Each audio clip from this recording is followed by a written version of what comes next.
Oi, nono ano, bom dia para vocês. E aí, como é que foi esse feriadão para vocês?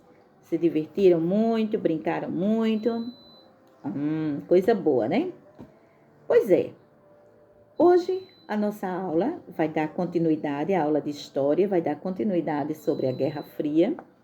Estávamos falando justamente das alianças políticas e militares, não é isso?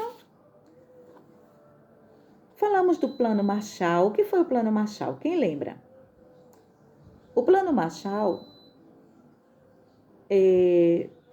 foi onde o presidente Truman evitou o crescimento da ideologia socialista na Europa Ocidental, e esse plano o objetivo era de ajudar a recuperação econômica justamente dos países europeus no pós-guerra, depois da guerra, não é isso? Impedindo que crises como da Itália e da Alemanha nos entreguerras ocorressem. Vamos falar um pouquinho agora sobre a União Soviética. O que foi que ela lançou em 1955? Ela lançou o Pacto de Varsóvia, que representava uma aliança político-militar entre os países socialistas da Europa do Leste, exceto a Iugoslávia, que se tornou justamente socialista de maneira diferente. Vamos ver também a disputa entre as duas potências que extrapolava os limites da política e da economia. Era a corrida espacial. Também foi acirrada. Então, não era só de disputar quantos tinha de bombas para soltar. Era também de quem fosse ao espaço. Principalmente entre os anos de 1950 e 1960.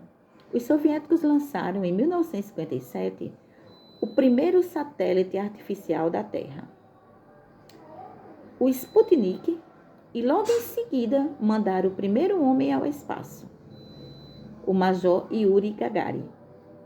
A reação americana veio em 1969. O passeio do astronauta Neil Armstrong na superfície lunar deixou os soviéticos e o mundo totalmente de boca aberta. Como vocês estão vendo no livro de vocês, na página 120, vocês vão ver o homem no espaço, quer dizer, o homem na Lua, andando justamente. Que foi uma coisa extraordinária. Ainda tem gente que diz que é mentira, né? Mas a gente sabe que a tecnologia, a gente sabe que foi tudo isso possível. A Alemanha dividida.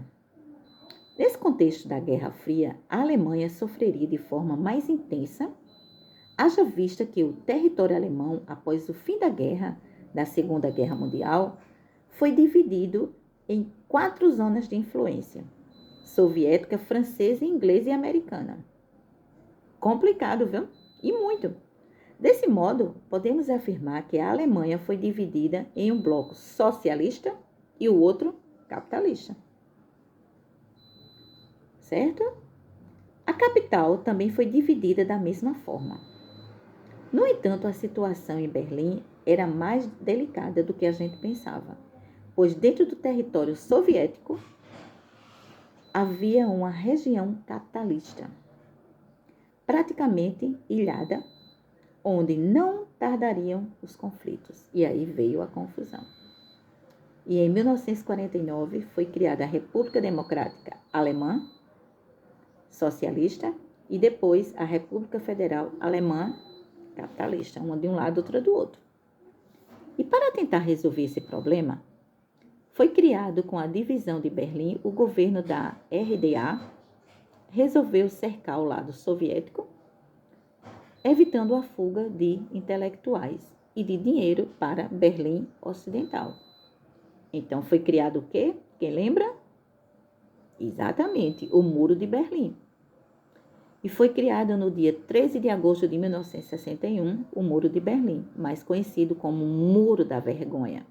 Foi considerado um dos símbolos da Guerra Fria. Então foi a pior coisa que foi feita, foi este Muro de Berlim. O conflito em Cuba. Em 1962, o mundo ficou perplexo diante da descoberta de mísseis nucleares soviéticos em solo cubano. Esse fato deu início à crise dos mísseis. Nunca a humanidade esteve tão perto de uma aniquilação total, porque mísseis justamente em local cubano, imagina o que eles poderiam fazer. A coisa estava feia. Cuba foi a primeira nação americana a adotar o comunismo por meio de uma revolução. E o presidente Fulgêncio Batista, pós-americano, foi deposto por Fidel Castro em janeiro de 1959. Os americanos eles viram o perigo comunista rondando a América Latina e, por isso, incentivaram os contra-revolucionários a invadir Cuba e retirar Fidel Castro do poder.